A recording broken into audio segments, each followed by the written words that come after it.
Assalamualaikum warahmatullahi wabarakatuh. Alhamdulillahirabbil alamin. Alhamdulillahi wa kafa wassalatu wassalamu ala Rasulillahil Mustafa wa ala alihi wa ashabihi ahli sidqi wal wafa. Rabbi shrah li sadri wa yassir li amri wahlul 'uqdatan min lisani yafqahu qawli, amma ba'd. Teman-teman sekalian, adik-adik sekalian, anak-anak sekalian, malam ini kita akan lanjutkan sharing kita yang seriesnya adalah tentang ekologi dalam perspektif Islam. Jadi khusus di sharing night, sejak beberapa pertemuan terakhir saya berazam untuk banyak membahas edukasi tentang imaratul ard atau peran khalifah kita di muka bumi dalam konteks hubungan antara kita dengan lingkungan hidup atau dengan alam. Karena salah satu tujuan Allah mengutus Rasulullah SAW ke muka bumi itu adalah wa ma arsalnaka illa rahmatan lil alamin. Alaminnya itu jamak atau plural, bukan hanya linnasi ajmain, tapi lil alamin, mencakup manusia, hewan, tumbuhan, dan semua semesta. Rasulullah itu adalah rahmah bagi mereka. Arti rahmah Rasulullah itu adalah kebaikan ataupun kasih sayang bagi semuanya. Sehingga ketika kita menjadi umat Rasulullah SAW, otomatis kita adalah umat rahmah bagi alam semesta juga.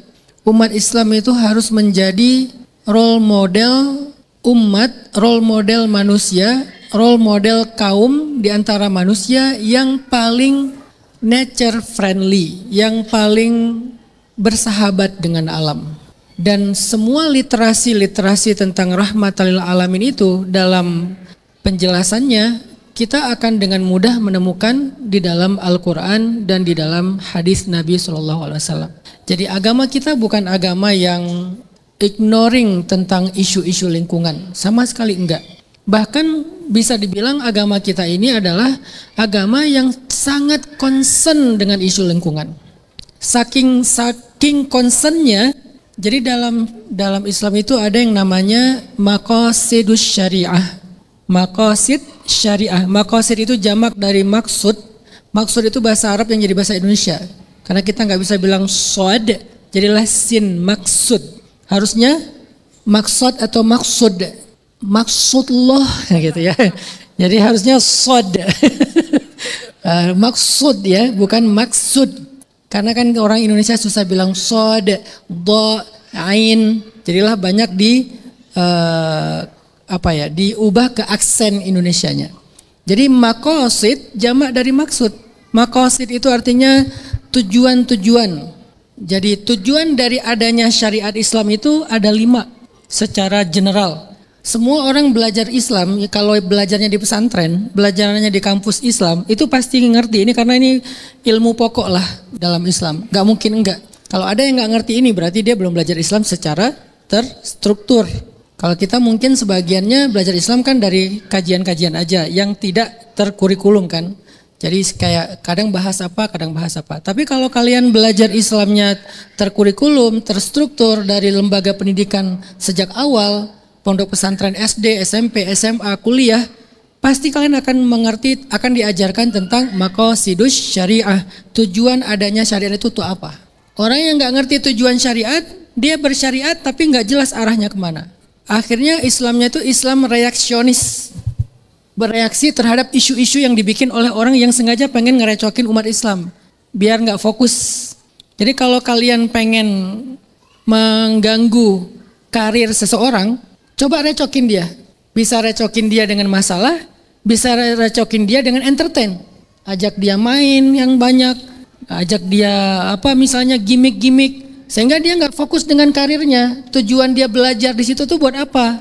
Biar dapat ilmu, biar kelak jadi sarjana atau apa, itu nggak fokus lagi gara-gara ke-distract sama pacaran lah, ke-distract sama kebanyakan main lah, ke-distract sama berbuat dosa lah, ke-distract sama drama di antara teman lah, kan gitu kan. Akhirnya dia nggak fokus dengan tujuan dia sekolah di situ. Begitu juga dengan umat Islam. Umat Islam itu punya tujuan dalam beragama. Dan tujuan beragama itu disebut dengan maqasidus syariah. Tapi karena umat Islam gak ngerti tujuan, lalu didistract, direcokin dengan gimmick lah, direcokin dengan konflik lah, direcokin dengan hal-hal kecil tapi yang dibesar-besarkan lah. Jadilah kita orang yang atau umat yang reaksionis. Berasa udah Islam banget gitu. Padahal Islam kita tuh bukan yang arahnya ke tujuan, lebih ke bereaksi aja tentang isu-isu yang memang sengaja dilempar di tengah-tengah umat supaya umat ini rame terus dan berasa kayak heroik, berasa bold banget, berasa berislamnya itu serius gitu. Padahal bukan itu tujuan dari bersyariah. Tujuan bersyariah itu atau maqasid syariah itu yang pertama adalah hifdzuddin, menjaga agama. Jadi agama ini nggak boleh hilang di muka bumi. Sehingga ketika seorang rasul sudah wafat, agamanya sudah, syariatnya sudah mulai kabur, sudah mulai ditinggalkan, Allah utuslah Rasul berikutnya, Allah utuslah Rasul berikutnya, dan penutupnya adalah Rasulullah Muhammad sallallahu alaihi wasallam. Lalu setelah Nabi Muhammad wafat, ketika agama ini mulai ditinggalkan, mulai kabur, mulai enggak diamalkan, Allah utus mujaddid namanya. Allah utus sang pembaharu yang biasanya datang di akhir 100 tahun sekali. Dan sang pembaharu ini bukan satu orang, tapi sekelompok orang. Ada di seluruh negeri, di Indonesia ada, di luar negeri ada. Dia sekelompok orang yang memang tugasnya tuh membaharukan. Membaharukan di sini tuh bukan bikin agama baru, tapi meng-refresh kembali semangat kesyariatannya umat setelah mulai agak tinggal. Nah ini namanya hifdzuddin, selalu dijaga sama Allah. Syariat ini gak akan pernah hilang di muka bumi sampai hari kiamat. Kalau dia udah nggak ada, berarti yang tersisa orang-orang yang kufur kepada Allah itu berarti udah dekat banget sama hari kiamat. Hifdzuddin, hifdzul nafs, menjaga jiwa, artinya menjaga nyawa. Jadi tujuan adanya syariat Islam itu adalah supaya kita itu nggak menggampangkan nyawa orang. Gak boleh bunuh sembarangan dengan segala variannya, mulai dari membunuh kriminal, membunuh dengan hukum yang tidak adil, membunuh karena putus asa, bunuh diri, bunuh keturunan, seperti yang sempat ramai di Bandung juga kan. Nah itu masuk dalam maqasid syariah. Gimana ya caranya biar umat Islam itu gak bunuh diri? Itu masuk ke hifdzun nafs. Sehingga para ulama wajib menyuarakan literasi, edukasi tentang pentingnya bertahan dalam masa-masa sulit. Fi sa'atil usrah, masa-masa sulit. Kenapa? Fa inna ma'al usri. Jadi sa'atil usrah, usrah itu bahasa lain dari usri. Secara gramatikal dia mengalami perubahan. Harus bertahan, sabat. Jangan bunuh diri, jangan bunuh orang, jangan bunuh keluarga, jangan sembarangan menyakiti orang lain dengan menumpahkan darah tanpa ada hak dalam agama dan seterusnya. Itu tuh dijaga sama Islam. Termasuk adanya syariat qisas itu buat apa? Bukan untuk bunuh orang, untuk menghidupkan orang, menjaga kehidupan orang. Karena kata Allah di dalam qisas itu ada kehidupan kan? Di dalam qisas ada kehidupan, bukan qisas itu kematian, bukan. Karena matinya orang yang sudah mencabut nyawa orang lain secara tidak hak, itu akan menjaga kehidupan lebih banyak orang lain lagi sebagai contoh. Sekarang kan orang gampang banget menghilangkan nyawa gara-gara hukum kita lemah kan? Hukum kita lemah loh. Pernah gak kalian lihat di depan masjid habis sholat Jumat ada hukum pancung? Gak pernah kan? Kalau kalian lihat apa rasanya? Seandainya gitu. Rasanya gimana? Pasti ngeri kan? Akhirnya jadi kayak shock terapi buat orang-orang yang punya penyakit yang parah tentang masalah menjaga nyawa orang lain. Nah itu syariat itu untuk itu sebetulnya. Hifdzun nafs. Yang kemudian yang ketiga namanya hifdzul mal. Menjaga harta. Termasuk korupsi, termasuk mencuri, termasuk riba, kayak judi online, pinjol, termasuk ya semuanya lah, curang dalam pasar, curang dalam perdagangan, dalam pasar, dalam transaksi, dalam akad, itu semuanya masuk dalam hifdzul mal. Nah ada satu lagi yang penting sekali, namanya hifdzun nasl, menjaga nasl. Nasl itu secara bahasa ya, artinya keturunan. Tapi kalau kita membaca ayat tentang nasl, ternyata nasl ini bukan hanya tentang keturunan, tapi nasl ini adalah tentang kepunahan. Nasl ini adalah tentang kepunahan. Saya kasih contoh ayatnya, surat Al-Baqarah ayat 205. Allah Subhanahu wa taala berfirman, Wa idza tawalla sa'a fil ardi liyufsida fiha wa yuhlikal hartha wan nasl. Wallahu la yuhibbul fasad. Dan apabila manusia itu hidup atau berkuasa, dia justru merusak di muka bumi dengan cara merusak tanaman dan juga nasl. Saya nggak terjemahin dulu. Merusak tanaman dan nasl. Walaupun terjemahannya saya agak kurang setuju sih. Dia membatasinya di ternak di sini. Padahal nasl itu bukan ternak. Nasl itu adalah semua spesies.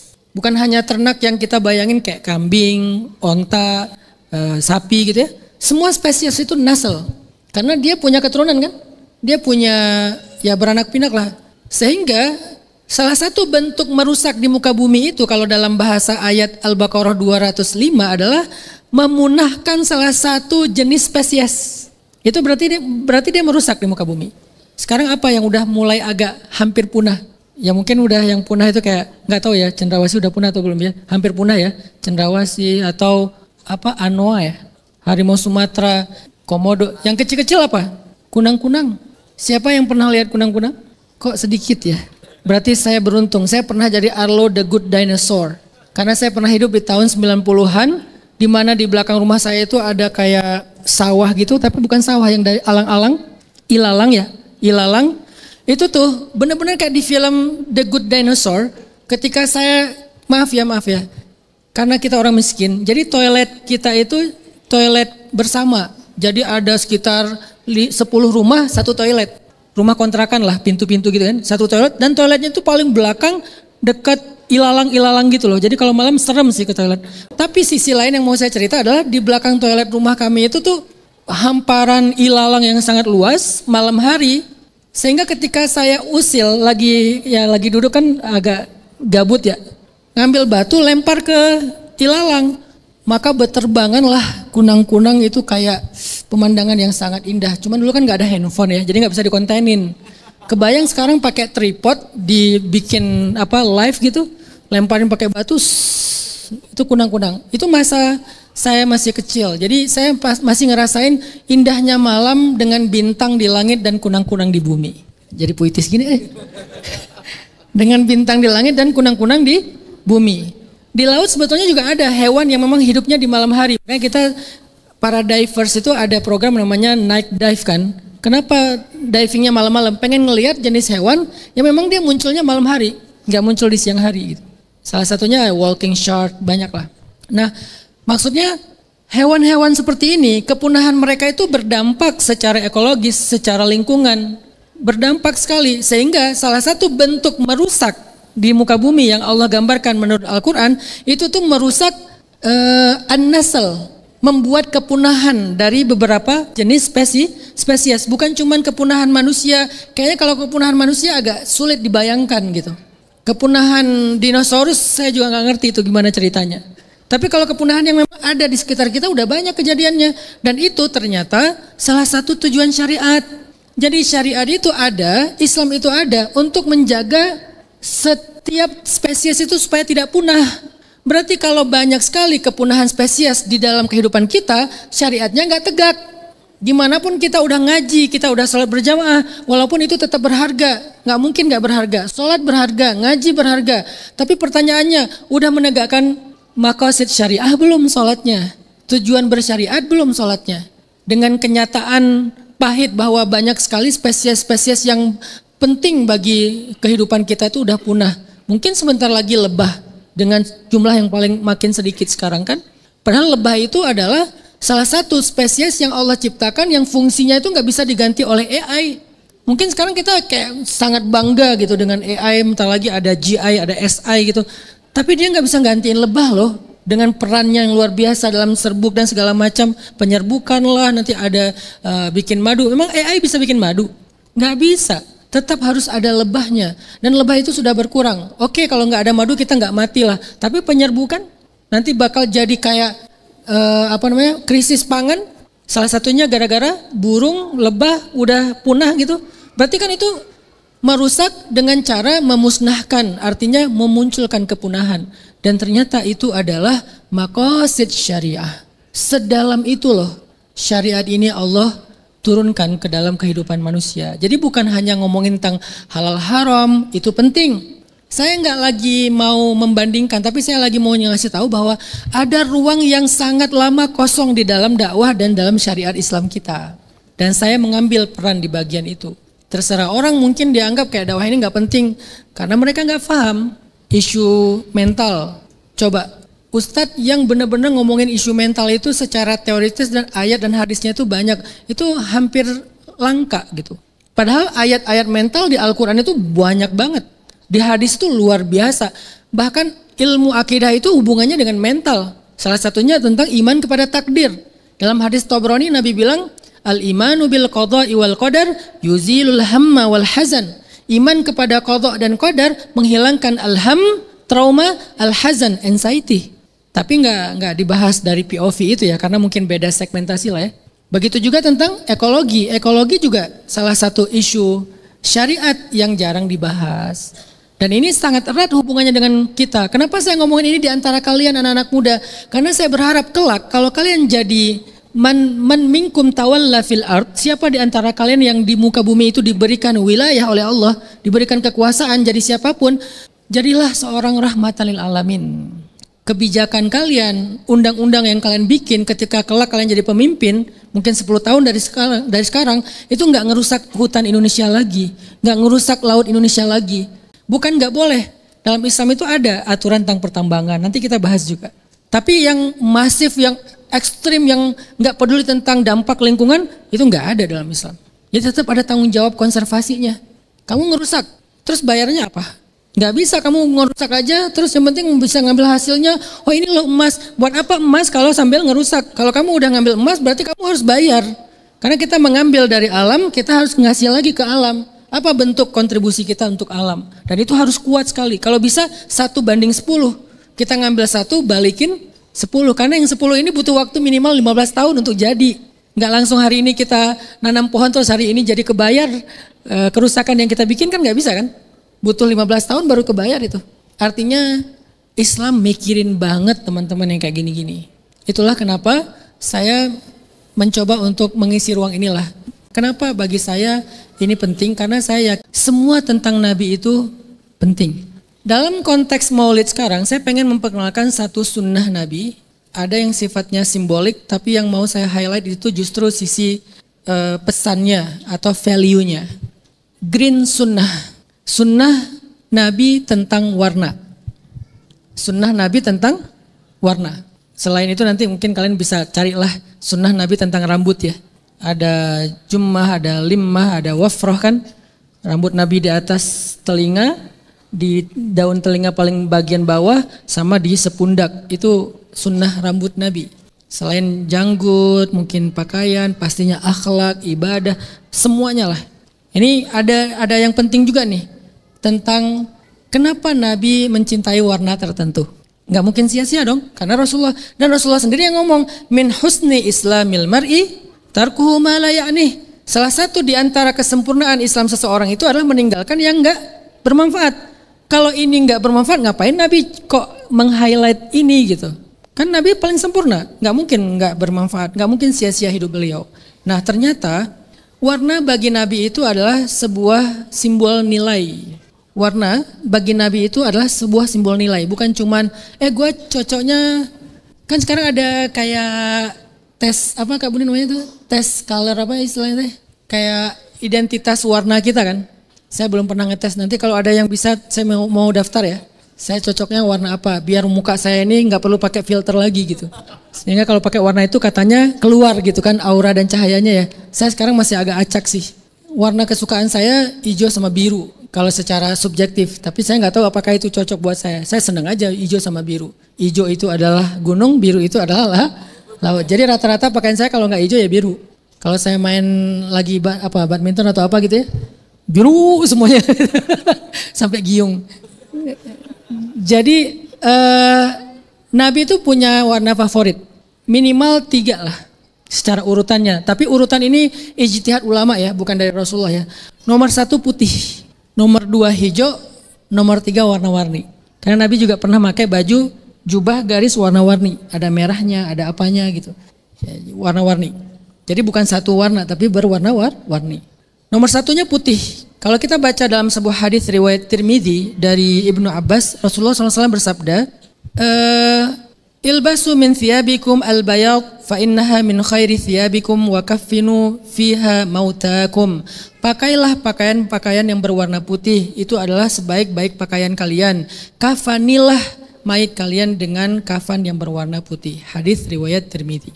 Dari sini para sahabat menjelaskan Nabi itu suka warna putih. Kenapa? Kata para sahabat loh ya. Kata para sahabat putih itu adalah simbol kesucian. Dan itu yang kita pakai sampai sekarang dengan bendera merah putih, kan simbol. Kan bendera itu warna bukan kebenaran bapak bangsa kita senangnya warna merah, ibu senangnya warna putih, jadi merah putih. Enggak gitu. Itu kan ada pesannya, ada simbolnya kan. Jadi warna itu adalah pesan gitu. Jadi Nabi menyukai putih karena suci. Sehingga orang yang memakai putih itu ada semacam pesan mensucikan diri lagi. Sama kayak laki-laki kalau umroh dan haji itu pakai pakaian ihram. Dan sebaik-baik ihram itu berwarna putih, walaupun boleh aja yang warna lain. Tapi ya sebaik-baiknya warna putih. Kenapa? Kita pengen membersihkan diri, pengen taubat. Itu nomor satu. Nomor dua, hijau. Nabi sering sekali terlihat menggunakan pakaian hijau, pakai syal berwarna hijau 2 helai gitu.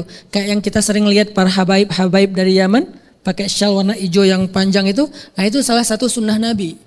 Termasuk mungkin nanti next tongkat itu sunnah Nabi. Jadi buat kalian anak-anak gunung, kalian tanpa sadar udah mengamalkan sunnah Nabi. Tapi belinya di ini ya, di toko ya, bukan tongkat kayu ya, tongkat apa yang bisa ditarik-tarik. Tongkat itu sunnah Nabi. Tongkat Nabi Musa dipakai naik gunung kan itu sunnah juga.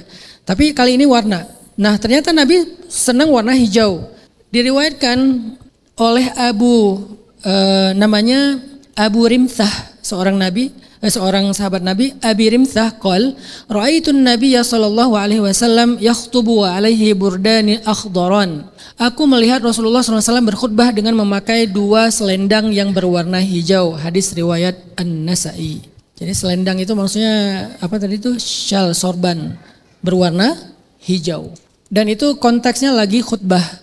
Kalau lagi khutbah berarti pakaiannya itu pakaian terbaik yang paling disukai. Kan khuzuz zinatakum inda kulli masjid. Jadi pakailah pakaian terbaik kalian setiap ke masjid. Nah ternyata yang paling dipakai sama Nabi ketika khutbah momen spesial justru berwarna hijau. Tapi ini hukumnya bukan wajib. Hanya Nabi punya sebuah selera dan selera Nabi ada pesannya, nggak sia-sia. Pertanyaannya, atau kita baca dalam riwayat yang lain juga ada banyak sekali, nggak banyak sih, ada beberapa hadis yang menunjukkan Nabi itu suka pakaian berwarna hijau. Dari An-Nasa'i juga disebutkan Rasulullah pernah menemui kami dalam keadaan memakai 2 pakaian atas dan bawah yang berwarna hijau. Hadis An-Nasa'i juga. Jadi atas bawahnya warna hijau. Cuman kayaknya pasti hijaunya tuh beda gradasi kali ya. Biar keren gitu ya. Karena saya membayangkan Rasulullah tuh pasti kan stylish banget ya. Dengan udahlah orangnya tampan. Saya tuh pengen rambut kayak Rasul ya. Yang kayak Nabi Isa yang di film-film tuh ya. Cuman berhubung saya mazhabnya skena. Jadinya kayak gini. Ya, karena mungkin ala-ala Jamaika gitu ya. Fried dude gitu. Jadi ya udahlah jadi gini. Pengen jatuh gitu nggak jatuh. Jatuhnya tuh kalau habis mandi sih jatuh sih. Saya kalau habis mandi tuh mirip Nabi Isa sih. Nabi Isa versi filmnya ya. Kalau lagi habis mandi kan Nabi Isa itu, kalau kalian baca cerita Nabi Isa, salah satu yang sering dikomen oleh para ulama tentang Nabi Isa, rambutnya terlihat seperti selalu basah. Itu kerennya Nabi Isa, rambutnya seperti selalu basah. Saya harus basahin beneran dulu. Ini tadi di belakang saya basahin loh. Udah kering ya? Jauh banget ya? Cepat kering. Kalau Nabi Isa itu selalu basah. Jadi kayak salah satu makna al-masih selain berjalan dan seterusnya, salah satu makna al-masih itu rambutnya selalu basah. Kalau Rasulullah wajahnya itu selalu kayak ada air gitu. Jadi bercahaya, wajahnya yang kayak ada air. Kalau Nabi Isa rambutnya yang selalu basah. Kita udahlah wajah kering, rambut kering. Nggak ada keren-kerennya sih, emang parah sih kita emang. Kalau udahlah, astagfirullahaladzim. Bedalah kita sama Rasul-Rasul. Nabi-Nabi itu emang duta langit sih gimana ya. Duta sebuah brand aja diambil yang paling cakep, apalagi duta langit. Kita bukan duta siapa-siapa. Nah, pertanyaannya sekarang yang kita mau gali adalah kenapa Nabi menyukai warna hijau? Pesannya, kenapa Nabi menyukai warna hijau? Kalau tadi kalau putih itu simbol kesucian. Ada 3 alasan Nabi menyukai warna hijau menurut para ulama. Karena Nabi nggak menjelaskan sendiri secara langsung kecuali dalam makna-makna yang secara umum ya. Tapi nggak dikaitkan langsung ke hijau. Pertama, kata para ulama, warna hijau itu adalah warna surga. Makanya tadi ketika sholat Isya, kenapa saya baca surat Ar-Rahman? Karena di dalam surat Ar-Rahman itu ada gambaran tentang warna surga. Yang dibahas itu warna gitu. Mudhammatan. Ada 2 surga yang hijau tua. Kalau warna itu nggak penting, ngapain Al-Quran ngebahas warna? Udah aja ngomongin banyak pohon. Kenapa diistilahkan dengan mudhammatan, hijau tua? Karena ternyata warna hijau itu punya pesan kemakmuran, keberkahan, kehidupan dan seterusnya.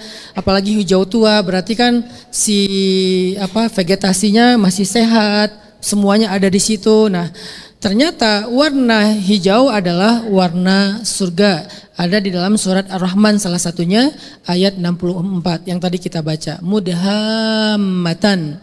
Kedua surga itu berwarna hijau tua. Artinya surga itu sehat banget gitu. Kalian yang senang ke gunung pasti tahulah bedanya udara di kota sama di gunung. Karena di gunung itu masih vegetasinya sehat dengan warna hijau dominannya.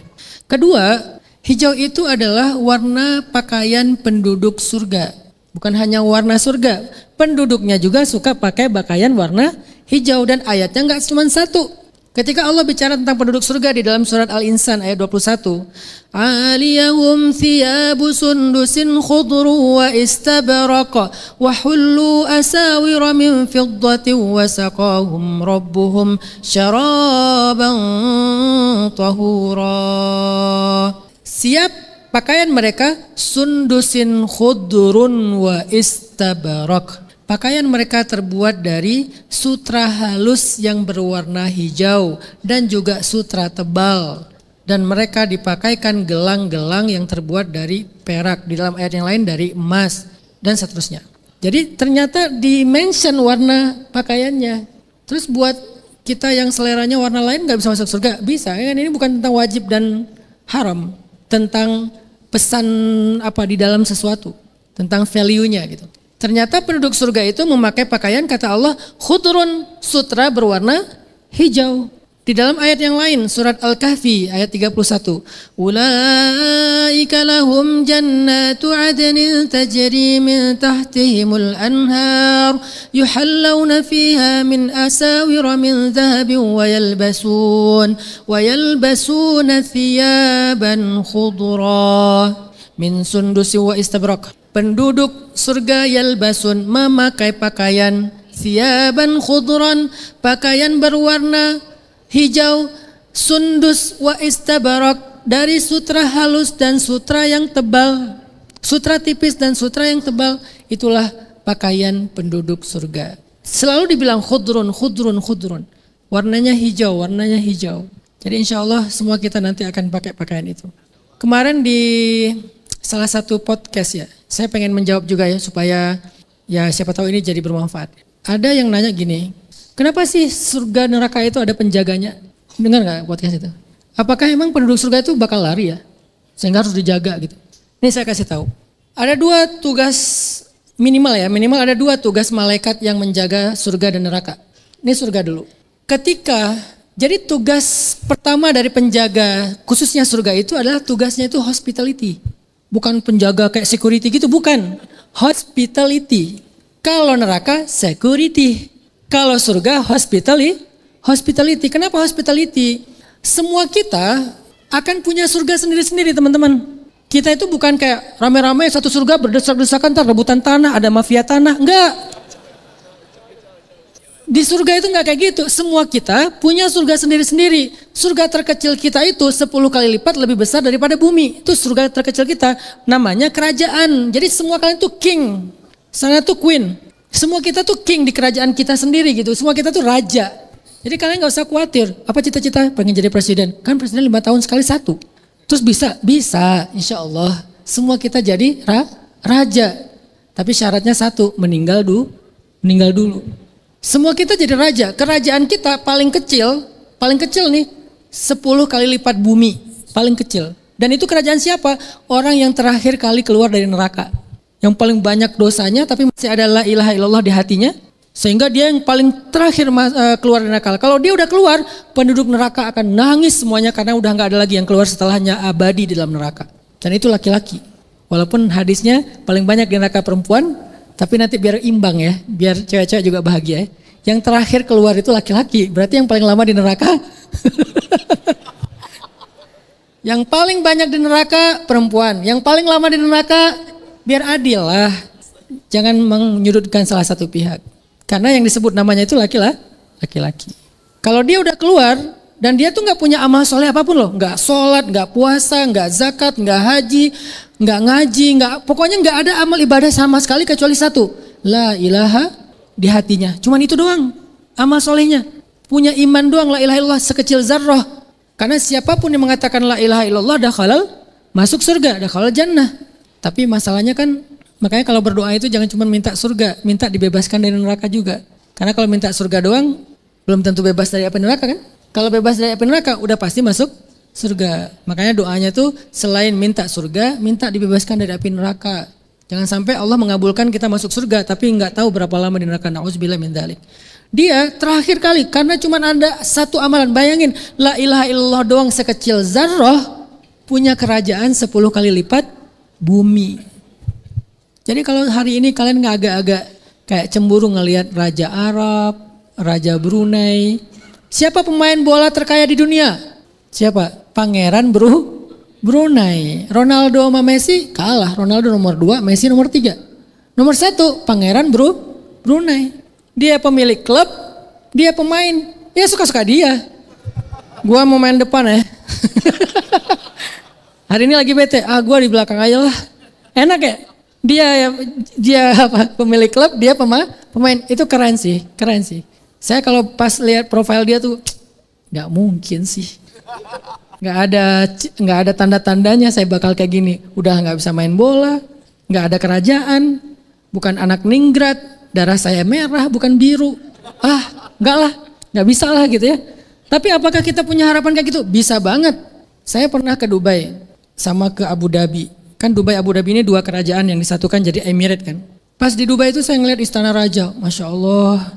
Sampai pangerannya ini dia hobi olahraga adventurous juga. Skydive, surfing, diving, berkuda, elang. Itu my dream banget lah itu. Pangerannya ini punya mobil G-Class. G-Class itu kalau nggak salah harga barunya sekitar 8 miliar lah. Mercedes tertinggi yang Jeep itu. G-Class, punya G-Class disimpan di depan istana. Terus di kap mobilnya itu ada burung bikin sarang di situ. Gara-gara bikin sarang di atas G-Class-nya nggak dipakai lagi. Supaya burungnya nggak terganggu. Kita mobil 100 juta. Kucing dilindas, anak aja nggak boleh naik ya. Ya miskin sih kita. Itu kayanya kayak beneran G-Class. Dijadikan sarang burung. Kita mah kalau ada 8 miliar nggak akan mungkin beli mobil ya. Ngapain? Rumah mungkin atau saham, ya terserah lah. Yang jelas nggak mungkin kita jadikan sarang burung. Sarang burung termahal di dunia, 8 miliar harganya. Di atas G-Class. Siapa itu? Pangeran Dubai. Dan buat dia 8 miliar apa sih? Kayak uang jajan setengah hari, nggak sampai setengah hari, kali 10 menit doang. Karena kekayaannya sekian belas ribu triliun. Raja Salman, MBS, pangeran bukan raja ya, pangeran putra mahkota Saudi, 20, saya ngitung duit orang aja sih, 25 ribu triliun. Masya Allah, kaya banget ya orang-orang teh. Bisa gitu, saya nggak, ini triliun diapain aja duitnya. Padahal kerajaannya Saudi itu kan ya seperberapa bumi sih gitu. Kecil kan dibandingkan satu bumi kan. Apalagi Dubai, kecil banget satu titik dibandingkan bumi. Inggris, Denmark, pokoknya negara-negara kerajaan di Eropa kecil-kecil. Orang yang cuma punya la ilaha illallah sekecil zarrah, punya kerajaan 10 kali lipat bumi. Kurang keren apa tuh surga tuh? Kan kita insya Allah nggak gitu kan, nggak sekecil zarrah kan. Ya kita sholat, kita ngaji, insya Allah kita hafal Quran walaupun mungkin beberapa surat, Al-Ikhlas, Al-Falaq, An-Nas. Artinya kita lebih lah daripada si laki-laki yang terakhir keluar dari neraka ini. Insya Allah nggak 10 kali lipat bumi, luas banget. Sehingga semua kalian yang ada di ruangan ini insya Allah masing-masing punya kerajaan, baik laki-laki maupun perempuan. Tapi gimana kalau kita mau bareng keluarga? Saling berkunjung. Makanya salah satu amalan ahli surga itu saling berkunjung. Pengen main-main hangout ke kerajaannya Kak Buni. Datanglah saya ke kerajaan Kak Buni. Kak Buni di dalam lagi main padel. Lapangan padelnya di tengah hutan gitu. Di bawahnya ada air mengalir sih. Ini mah imajinasi gak jelas. Pokoknya ada kerajaan Kak Buni kan. Nah ketika saya mau ke kerajaan Kak Buni, di pintu gerbang saya itu akan di welcoming sama para malaikat-malaikat penjaga surga. Dikasih welcome drink namanya hospitality kayak di hotel. Beda kan penjaga hotel sama penjaga penjara. Kalau penjara kan benar-benar itu keamanan. Kalau hotel hospitality mulai dari bahkan securitynya juga hospitality. Mobil kita dibukain pintu, bagasi kita dibantuin masukin ke dalam mobil. Apalagi kalau misalnya kita mobilnya harga tertentu mungkin dikasih space khusus di depan hotel yang belum pernah saya rasain. Saya ngeliat mobil orang, kok mobil orang boleh di situ? Pak boleh saya di situ nggak Pak? Oh nggak bisa. Oh, akhirnya ke basement.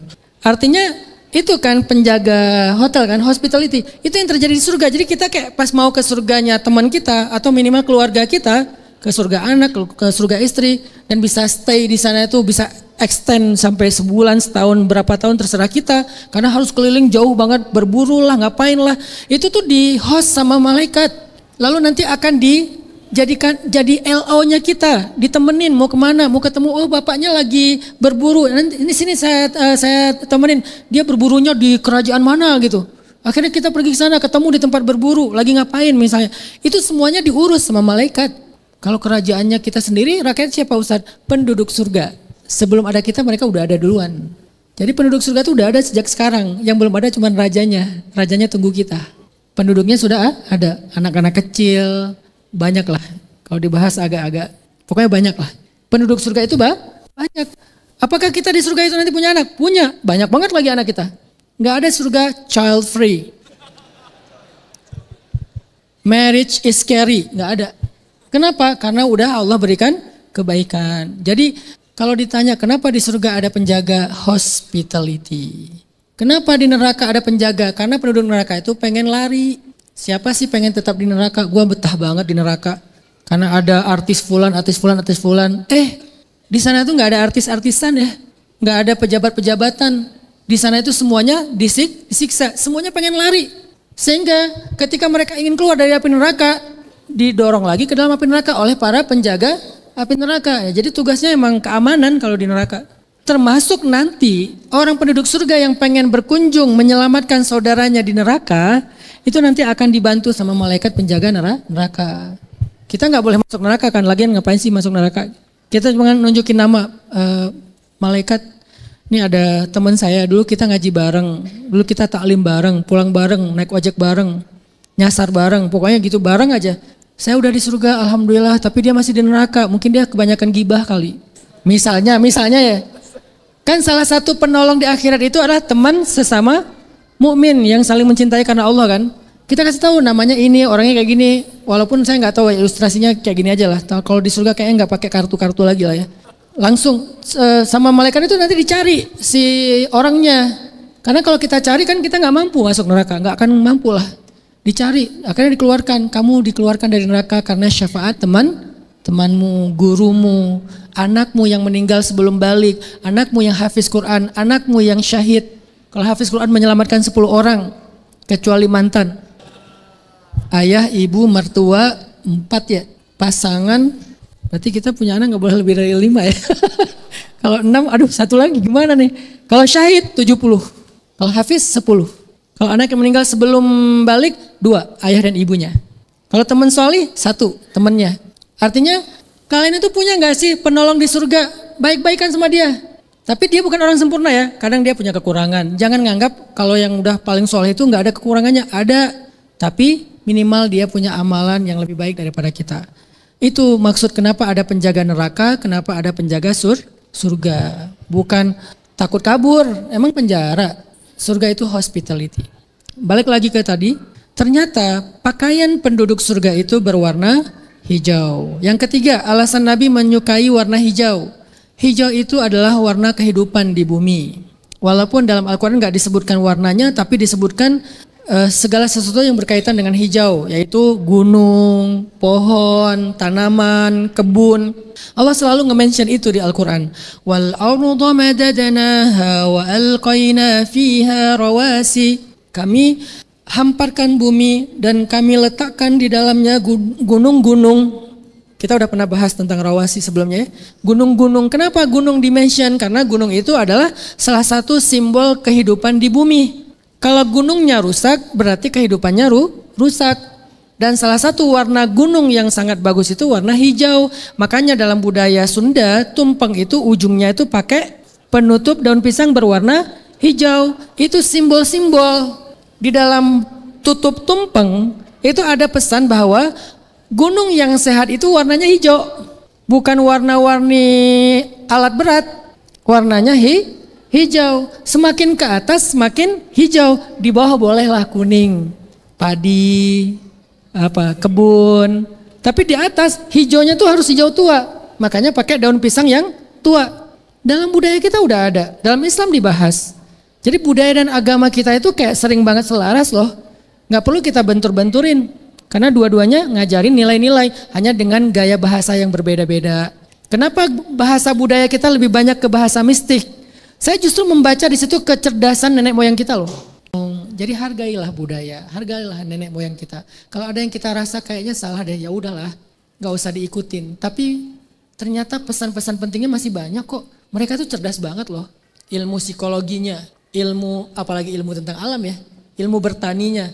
Nenek moyang kalian nih, orang-orang Sunda nih di Jawa Barat, kok bisa mereka bertani nyimpen padi sampai 100 tahun?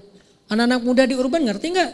Berarti kalian kan belum menghidupkan budaya. Padahal itu sunnah Nabi Yusuf. Itu sunnah Nabi Yusuf yang diwariskan sampai ke Indonesia. Jangan-jangan itu ilmunya Nabi Yusuf. Kalian tahu siapa bapak pertama yang ngajarin tentang bertani yang paling ramah lingkungan? Idris. Idris itu yang pertama menjahit baju. Idris itu yang pertama menulis. Idris itu yang pertama ngajarin farming. Nabiullah Idris itu pinter banget Nabiullah Idris itu. Saya belajar tentang permakultur dari Pak Iskandar Bumi Langit dari Jogja. Saya pernah ke Bumi Langit Jogja. Beliau ilmu tentang permakulturnya luar biasa. Idris jauh. Ternyata nabi-nabi kita itu bukan hanya tentang qala Allah wa qala Rasul. Mereka tuh luar biasa, life skillnya tuh dahsyat. Jadi Nabi Idris itu nabi yang pertama mengajarkan baju itu dijahit. Bukan cuma dipotong dipakai, tapi dijahit. Jadi yang pertama sekali ngajarin tentang desain baju itu Nabiullah Idris. Nabi Idris yang pertama menulis dalam bentuk kitab-kitab. Nabi Idris yang pertama membuat kalender berdasarkan bintang. Nabi Idris itu bapak astronomi.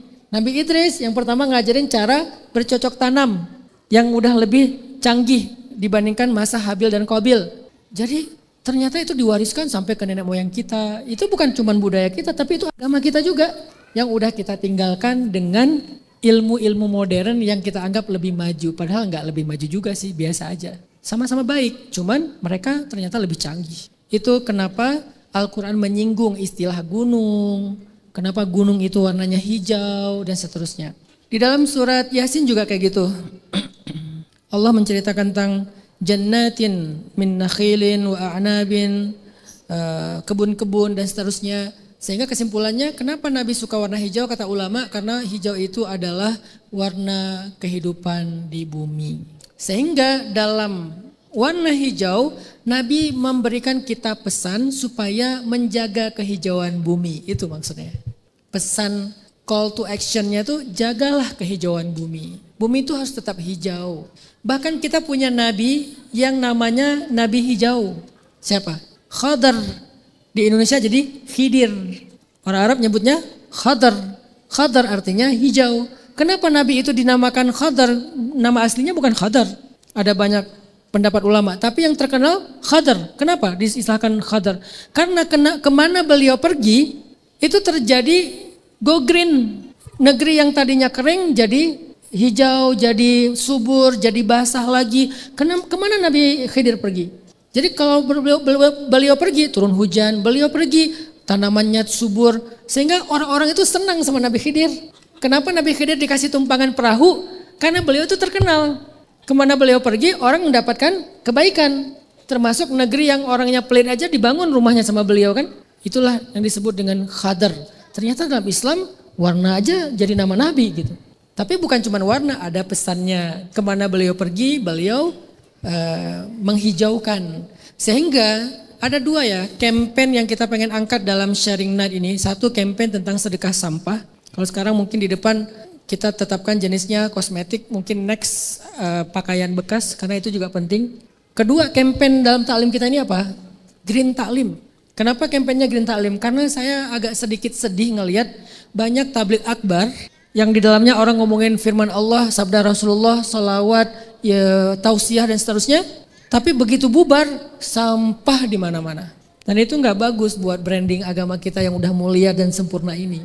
Yang ngerusak kita sendiri kan, bukan Islamnya sih yang salah gitu. Sehingga kita pengen, kan dakwah saya dari dulu tuh kan bikin tren. Pesan jadikan tren. Karena metodenya tuh buat tren.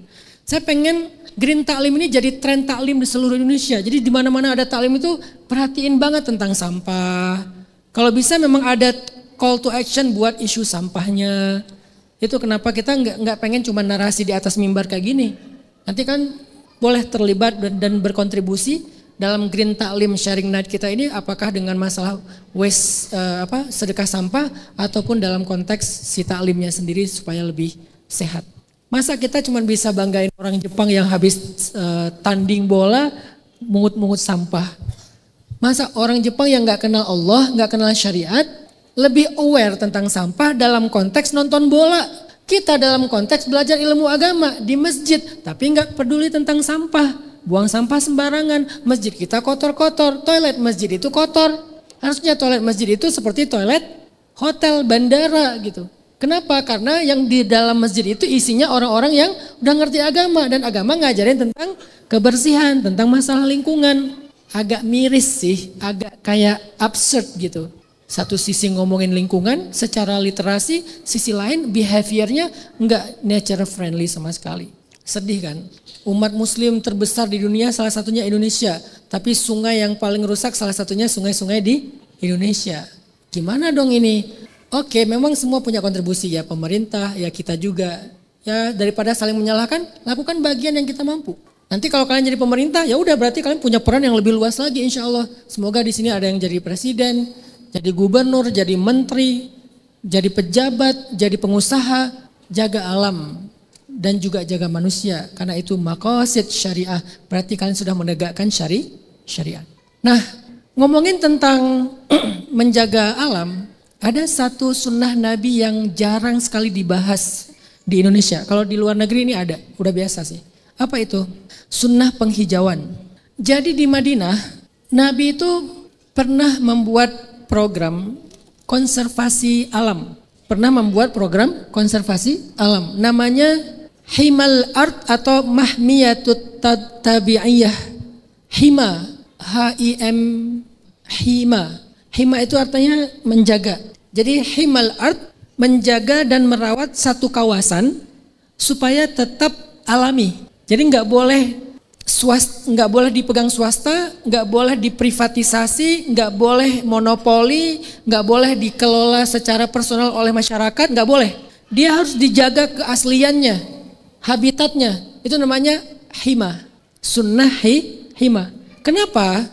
Satu fungsinya yang menjalankan itu harus pemerintah sih. Kalau di zaman Nabi Allah dan Rasul bahasanya. Setelah Nabi wafat pemerintah. Kenapa dijaga oleh pemerintah? Kalau kita di sini istilahnya mungkin hutan lindung, kawasan konservasi gitu kan ya. Itu ternyata dalam Islam itu syariat, itu hima namanya. Himal art atau mahmiyatul tabi'iyah. Dan itu syariat Islam. Sebelum Islam, orang-orang kaya jahiliyah itu suka menggunakan hima sebagai bentuk monopoli tanah. Jadi sebelum ada Islam itu banyak sekali monopoli tanah. Jadi orang-orang kaya lihat gunung dimonopoli, lalu dieksploitasi untuk kebutuhan dia pribadi. Orang lain gak boleh masuk. Nah Islam datang merubah budaya jahiliyah lalu menjadi sebuah syariat atau fikih namanya hima. Gunung yang tadinya dikuasai secara personal oleh orang kaya-kaya jahiliyah, sekarang dikuasai oleh Allah dan Rasul. Nah apa yang dilakukan di gunung itu? Nih kalau bahasa ulama ya. yuhafidhu 'ala tawazun al-bi'i wa man'ut tasahhur. Jadi yuhafidhu 'ala tawazun al-bi'i. Salah satu program hima itu adalah menjaga keseimbangan lingkungan. Makanya Allah berfirman wa wada'al mizan alla tataghaw fil mizan. Allah sudah meletakkan keseimbangan. Janganlah kalian merusak keseimbangan itu. Salah satu merusak keseimbangan adalah eksploitasi secara masif. Deforestasi kalau di hutan. Merusak terumbu karang kalau di laut gitu. Sehingga jadi banyak habitat yang terganggu. Itu namanya merusak keseimbangan. Nah, untuk menjaga keseimbangan yuhafiz alat tawazun, muncullah syariat hima. Biar masyarakat enggak mengeksploitasi semua kawasan. Ada yang memang dijaga kelestariannya. Biasanya kata para ulama, al-wadi wal jibal, lembah dan gunung. Itu yang dijaga oleh Islam. Kenapa lembah? Lembah itu sumber air. Gunung itu adalah tentang karbon dan oksigen juga, selain memang ada sumber air juga. Tapi kalau di Arab simbol sumber air itu adalah wadi, lembah. Sehingga Nabi SAW dalam riwayat dikatakan, Haman Nabi SAW an-Naqi'.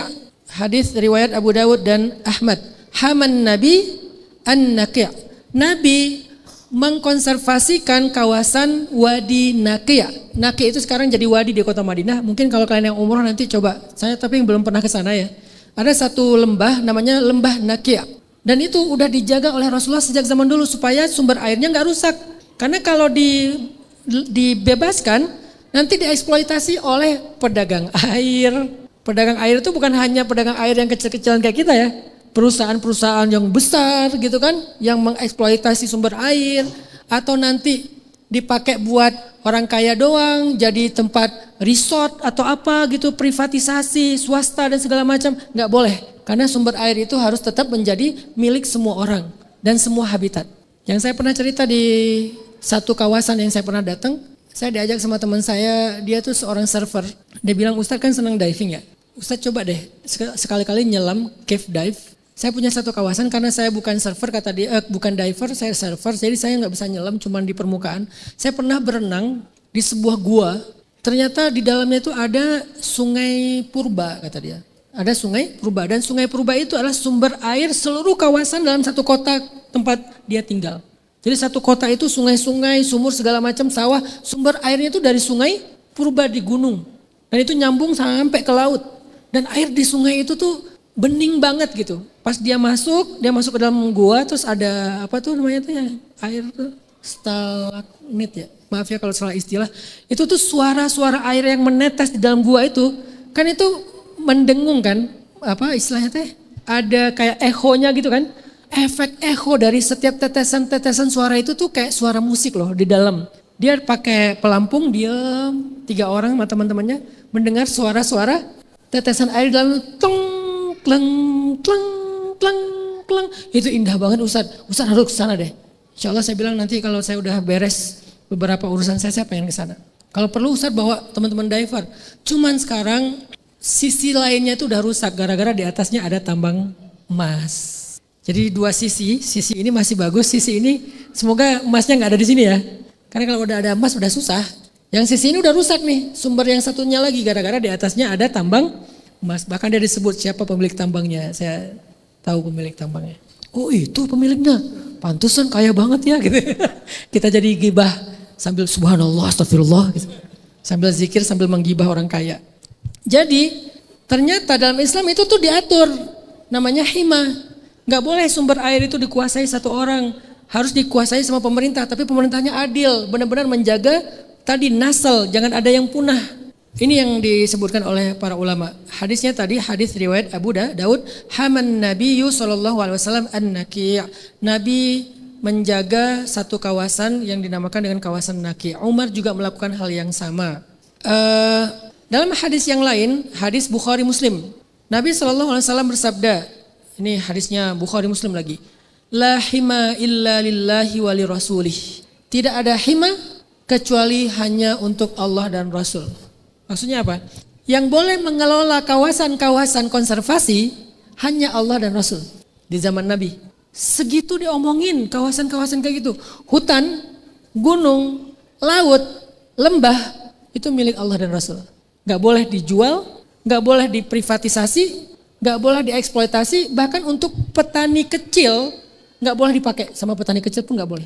Hanya dikelola oleh Allah dan Rasul. Allah dan Rasul dalam konteks kenegaraan oleh pemerintah. Ini fikih negara namanya. Ternyata tugas pemerintah itu dalam ilmu syariat ternyata luar biasa. Dibahas banget tuh. Karena sebelum Islam yang menguasai hima tadi orang-orang kaya, ketua-ketua kabilah, mereka punya hima masing-masing. Tapi dipakai buat kepentingan pribadi. Jadi eksploitatif gitu. Nah, sejak datangnya Islam kata Nabi, la hima illa lillahi wa lirasulih. Tidak ada kawasan hima, kawasan konservasi kecuali Allah dan Rasul sendiri yang mengelolanya. Hadis Bukhari dan Muslim. Ini salah satu contoh teman-teman tentang bagaimana Islam sangat memperhatikan tentang menjaga kelestarian alam karena itu berkaitan dengan kehidupan manusia secara langsung. Terakhir, Allah Subhanahu wa taala banyak sekali menyebutkan ayat-ayat tentang orang yang merusak ekologis. Di antaranya firman Allah di dalam surat Luqman ayat 20, surat 31 ayat 20. Allah berfirman, "Alam tarau anna Allah sakhkhara lakum ma fis samawati wa ma fil ard wa asbagha 'alaikum ni'amahu zahiratan wa batinah wa minan nasi man yujadilu fillahi bighairi 'ilm يجادل في الله بغير علم ولا هدى ولا كتاب مبين. Tidakkah kamu memperhatikan bahwa Allah telah menundukkan apa yang ada di langit dan apa yang ada di bumi untuk kalian dan menyempurnakan nikmatnya untuk kalian zahir dan batin. Tetapi di antara manusia ada yang mendebat Allah tanpa ilmu dan tanpa petunjuk dan tanpa kitab referensi yang jelas.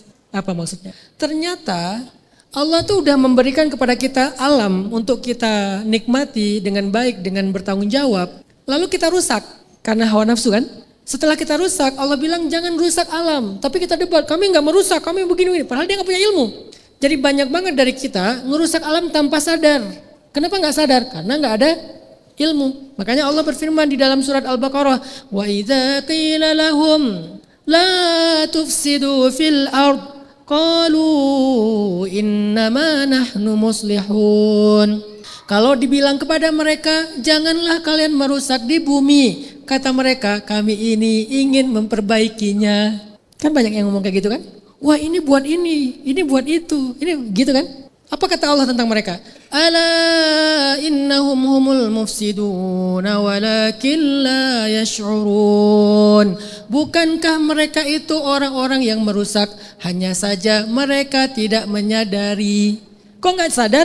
Karena gak ngerti.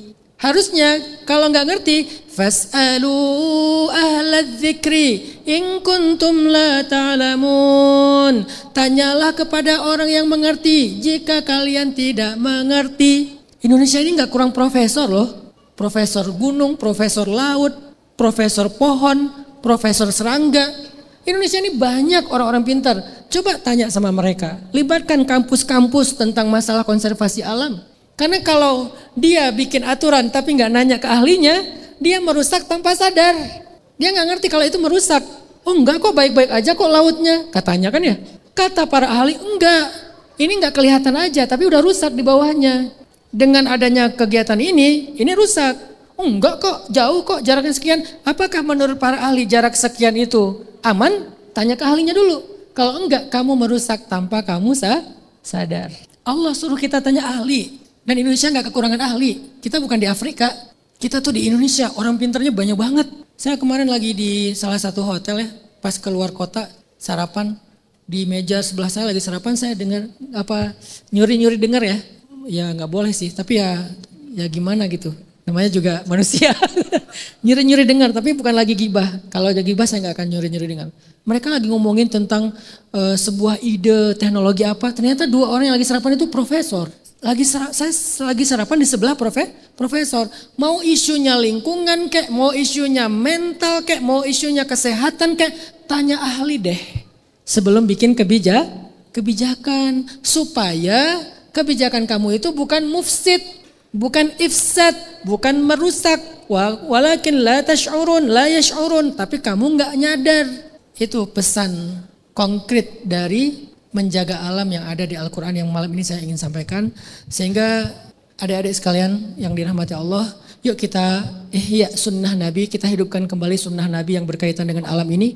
Kalau maulid harus ada satu pesan baru yang kita hidupkan setiap maulid.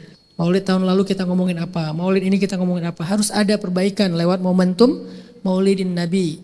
Semangat kita mencintai Rasulullah, meneladani Rasulullah, mengenang Rasulullah, memuji Rasulullah, berselawat kepada Rasulullah. Yuk kita hidupkan sunnahnya. Salah satu sunnah yang jarang dibahas adalah green sunnah. Baik secara warna maupun secara pesan value-nya. Semoga kalian menjadi Gen Z yang lebih green sunnah ke depannya. Saya kira demikian. Barakallahu li wa lakum.